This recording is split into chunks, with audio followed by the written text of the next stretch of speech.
That's what I'm saying. We are mobilizing right now. This is the first time in American history where we don't give a damn about nobody else but us. When you say mobilize, what do you mean? We're mobilizing. We're worried about ourselves, and this is the first time in history where we're not focused on other groups. Black people want to be left alone. They don't want revenge. They don't want to replace us, as some extremist groups have said. They just want to live life in peace, the way they want to live. They want family, they want love, and they want to live in a society where they know they belong here. They want society to also know that they belong here. They want to walk out their door and not worry that they're going to be treated unfairly, or they're going to get that look like they're not welcome, or that someone's going to try to touch their hair like a zoo animal. Yes, they want they want white people to fix white problems of prejudice and ignorance and all the ways that a wrongful sense of superiority is baked into our society. Yes, they want that to change. Yes, they want acknowledgement for harms done. They don't want us to just explain things away or justify or gloss over things without really listening. But more than anything, they want to be themselves, fully express who they are, love who they are, be with their family, and live in peace. That's it. Black people want to be left alone. I'm going to tell you like my grandma told me. It's because we like ourselves. It's because we like ourselves. They cannot do anything to us to take away our joy. They can't do anything to us to take away our confidence.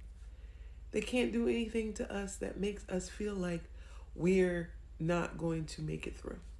We know we're going to make it through because our ancestors did.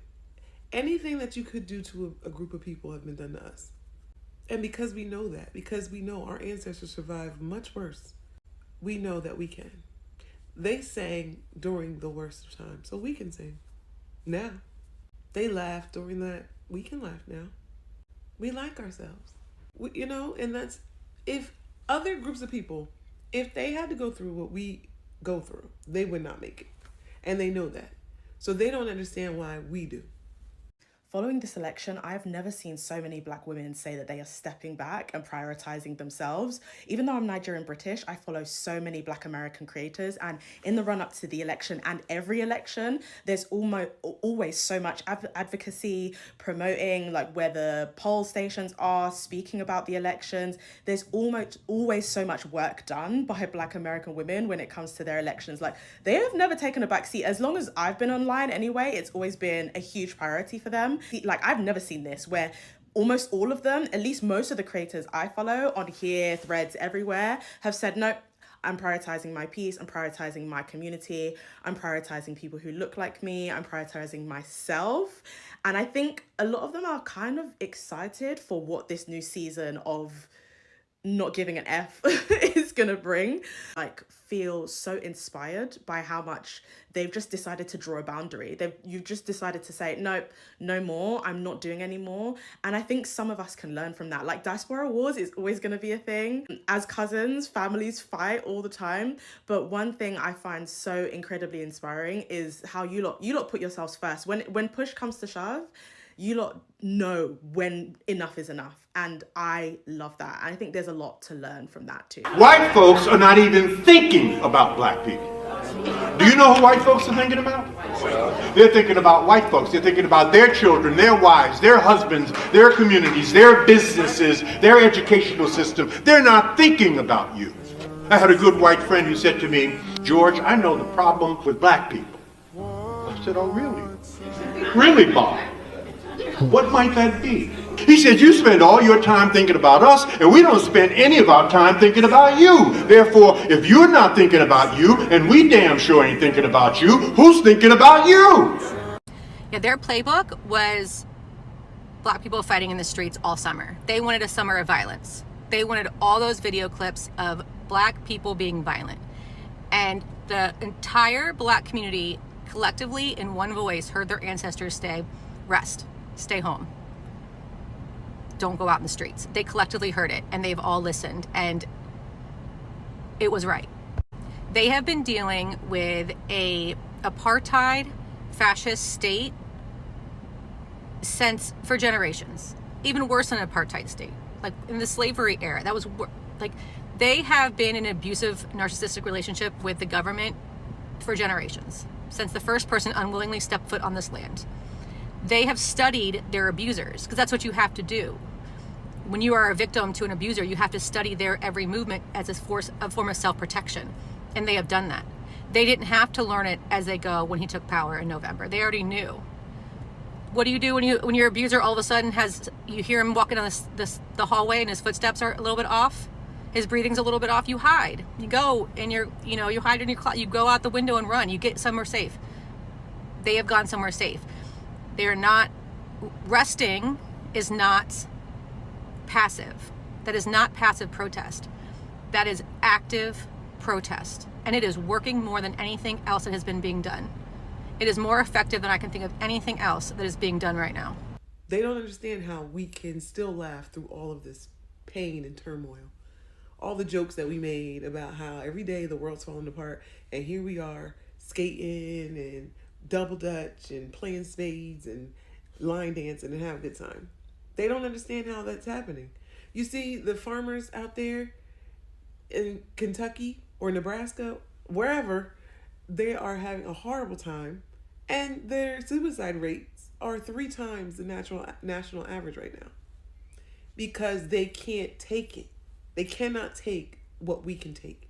Not only can we take it, not only can we endure, we can also be happy while we're doing it. We can find joy while we're doing it. That's why Black people always will be like, we don't take anything seriously, or we make a joke out of everything. In every situation, we make a joke because we know how to have joy.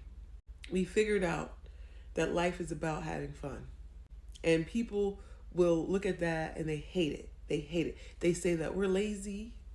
They say that we are, uneducated and stupid and everything, childish, immature.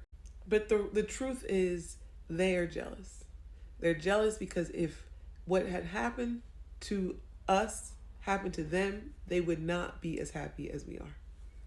They would not have figured out a way to still have joy. And they hate us for it. They hate us that they cannot do anything to us to rob us of that joy. And you know why? It's because they didn't give it to us. So they can't take it away. Resting to me means staying home, saving your money, not spending your money at corporate stores, not buying local, shopping at local stores, going to local restaurants, supporting local businesses, building community, saving your dollars. We brought down Target, and that was 100% led by Black people, by the Black community, 100%. We made Disney come to their knees with just money in a weekend. Like, that is where it hits them where they hurt. We do not need people in the streets being violent. If you feel the call to be out there marching, go march. Do what you feel called to do, but that's not what I'm talking about. I'm talking about they wanted summer of 2020 visuals, and they didn't get it. Summer's over. They never got those visuals. I guarantee they have some strategy book and they're like, summer of violence, martial law, we can bring troops in everywhere. Every time they bring troops in somewhere that is shown to be peaceful, people wake up. Every time somebody wakes up. It's a snowball. So people that are resting are literally doing the most right now. So thank you for everyone that engaged with that post and are commenting on it. Those comments are literally like, I'm glad I've introduced some people to the term gray rocking. I'm glad I've put words to what people have been feeling, and that people in the Black community are validating that, like, finally a white lady gets it. Because that literally makes me emotional. Nothing makes me more emotional than getting validation from, especially a Black woman. If you come in my comments and say, you get it, I get emotional every time. So thank you for that. Because you all know, nobody knows the most besides, like, the smartest, most aware people in the world are Black women. And you will never change my mind on that. Because they have to be. And they are. So thank you for validating my last post, because that's how I've been feeling about it ever since I first saw people saying we're sitting this one out. That has meant a lot. Like, that moved me a lot. Black women, choose yourself in real time, not later, not after, now, not after the crisis, not after obligations, and not after the dust settles, and most definitely not after you're depleted. Your first instinct is usually the most accurate one. Follow it. Choosing yourself first is not selfishness. It's structural correction. And when you delay choosing yourself, you dilute yourself and your experience. And when you choose yourself immediately, everything you touch is aligned with your purpose. This is not just prioritization, it's positioning. So if you don't do anything else, choose yourself first in real time.